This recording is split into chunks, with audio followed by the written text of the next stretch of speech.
Assalamualaikum warahmatullahi wabarakatuh. Sahabat beriman, tuntutlah ilmu sampai ke negeri Cina. Hadis ini pasti masih lekat di kepala kita. Negara Cina memang sangat familiar dengan inovasi yang selalu dihadirkan.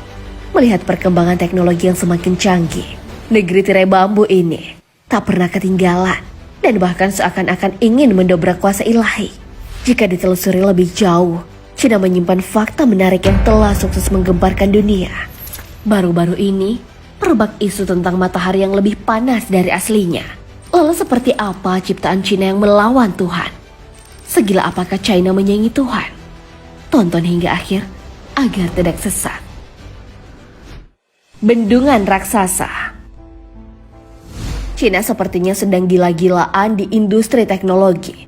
Selain mengantongi predikat populasi terbanyak dan terbesar di dunia, Cina juga telah menyabet gelar sebagai pemilik bendungan terbesar di dunia yang bernama Tiga Ngarai. Tapi ternyata bendungan ini juga memiliki kembaran di wilayah Yangtze. Apa sebenarnya tujuan bendungan ini? Apakah hanya sekedar prestis untuk negaranya? Siapa sangka jika ternyata fungsi utama bendungan ini juga untuk mengatur banjir tahunan yang sering terjadi di Sungai Yangtze. Karena sungai ini merupakan sungai terpanjang ketiga di dunia. Tak hanya ukurannya yang dianggap jumbo, namun salah satu aspek yang membuatnya makin kontroversial karena pembiayaannya harus menggelontorkan dana sekitar 27,2 miliar dolar. Cloning monyet. Bukan fantasi semata. Setelah cloning domba Dolly 1996 berhasil, para ilmuwan dari seluruh dunia terus mencari cloning hewan lain. Riset bertahun-tahun dari ilmuwan Cina pun ternyata membuahkan hasil. Negara ini akhirnya kembali melakukan inovasi aneh dan unik dengan melakukan cloning pada monyet. Gebrakan ini tentu membuat kekaguman dari berbagai pihak. Namun banyak juga merasakan keresahan karena prosesnya seperti cloning manusia. Bagaimana dengan dampaknya? Praktik cloning hewan ternyata menyebabkan penderitaan berat bagi hewan yang bersangkutan. Cacat yang menyakitkan dan mengerikan. Serta kematian dini sangat banyak. Bahkan 96% dari mereka tidak bertahan lebih dari 6 bulan. Akhirnya, sistem kekebalan tubuh mereka jadi lebih lemah. Dan masalah kesehatan lain pun berdatangan. Kedua monyet yang berhasil di-cloning tersebut bernama Zongsong dan Hua-Hua. Hijaukan gurun pasir. Ketika mendengar kata gurun, imajinasi kita sering melayang pada kegersangan serta kekeringan. Namun siapa sangka jika sebuah gurun bisa disulap menjadi sebuah lahan kehidupan. Gurun Kubuki yang berlokasi di sekitar 800 km dari Beijing sukses dihijaukan oleh China.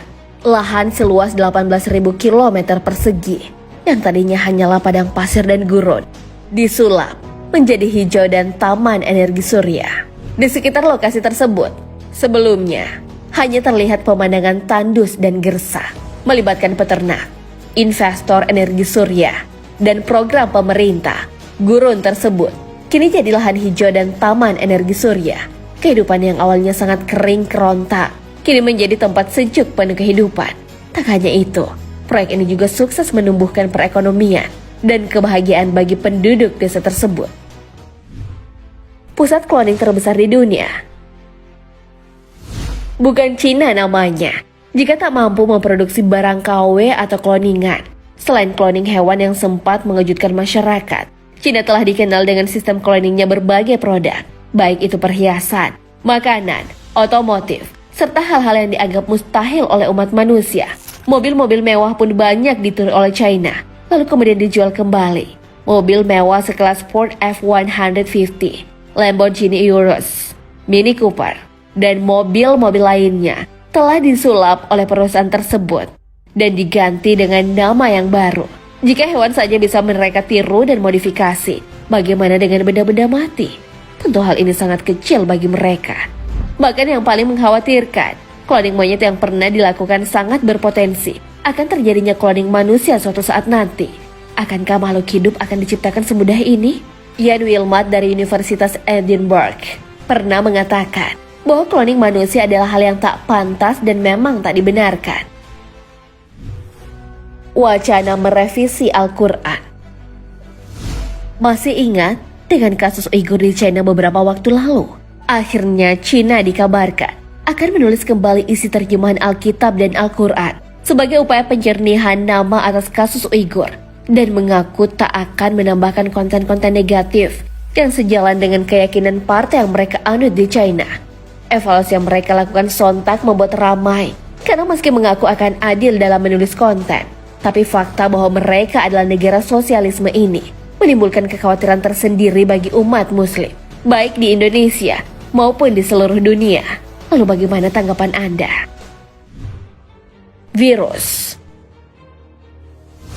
COVID-19 belum berakhir, namun virus-virus lain dengan mudahnya bermunculan. Salah satu wabah baru kembali ditemukan di China, dan virus ini dianggap tak kalah seramnya dari virus COVID-19. Infeksi virus ini sempat membuat heboh karena menyerang lebih dari 70 mahasiswa di Universitas Daerah Taiyuan, China.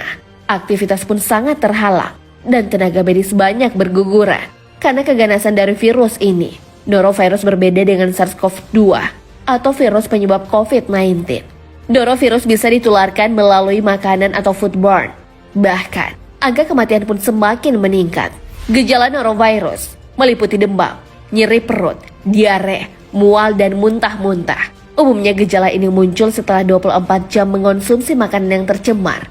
Virus ini bukanlah virus baru di China. Sebelumnya, lebih dari 30 wabah norovirus telah dilaporkan secara nasional dengan total 1.500 kasus. Tentukan jumlah anak. Aturan menikah dan memiliki anak rupanya sangat diperhatikan oleh pemerintah Cina. Terkadang kita mendengar konsep banyak anak banyak rezeki. Namun sepertinya hal tersebut tak berlaku di Cina. Persatuan Bangsa-Bangsa atau PBB pernah memberikan pernyataan terkait estimasi populasi di Cina yang telah mencapai angka 1,41 miliar penduduk. Karena hal ini, pemerintah Cina pun akhirnya mengeluarkan kebijakan terkait tatanan hidup dan populasi mereka. Beberapa tahun sebelumnya, kasus pilu selalu saja menghampiri. Bayi-bayi kurang beruntung harus disembunyikan, karena jika tidak, maka mereka akan berakhir di tong sampah dan tak akan pernah bertemu ayah dan ibunya. Namun seiring berjalannya waktu, tahun 2015, kebijakan tersebut dihapus dan kini pasangan suami istri boleh memiliki 2 anak. Membuat matahari kedua. Cina memang tak pernah main-main untuk urusan inovasi. Negara ini kembali memberikan fokus lebih pada proses penciptaan matahari buatan. Berdasarkan Times of India, perangkat yang digunakan oleh perusahaan nuklir nasional China, Tokamak HL2M, dirancang untuk mereplikasi proses fusi nuklir yang terjadi secara alami pada matahari untuk menghasilkan energi. Bahkan dilansir dari Science Alert, kesuksesan proyek ini juga bisa berfungsi sebagai template untuk reaktor fusi nuklir di masa depan. Dan akhirnya, impian energi bersih tanpa batas pun bisa terwujud. Pada November 2018, reaktor matahari buatan telah mencapai suhu elektron 100 juta derajat Celcius. Angka tersebut adalah suhu yang diperlukan untuk mempertahankan fusi. Itu artinya, benda tersebut 6 kali lebih panas dari matahari asli yang hanya sekitar 15 juta derajat Celcius. Meski awalnya dianggap sebagai upaya menghancurkan bumi, namun ternyata para ilmuwan mempunyai misi mulia di balik penciptaan matahari buatan tersebut. Proyek-proyek bernama Experimental Advanced Superconducting Tokamak atau EX. Ini bertujuan untuk memahami fusi nuklir dan menggunakannya sebagai sumber alternatif energi di bumi. Meski terdengar penuh kontroversi, namun kita berharap ini bisa membawa hal positif bagi umat manusia ke depannya. Sahabat beriman, itulah beberapa rangkaian inovasi yang dihadirkan China yang telah menuai banyak polemik. Meski gak wajar dan sangat gila, beberapa hal membawa manfaat untuk umat manusia. Namun jika keserakahan telah menggerogoti, maka apapun bisa terjadi di kemudian hari. Apa yang membuat Anda salut dengan ciptaan negeri tirai bambu ini? Wallahu a'lam bishawab. Wassalamualaikum warahmatullahi wabarakatuh.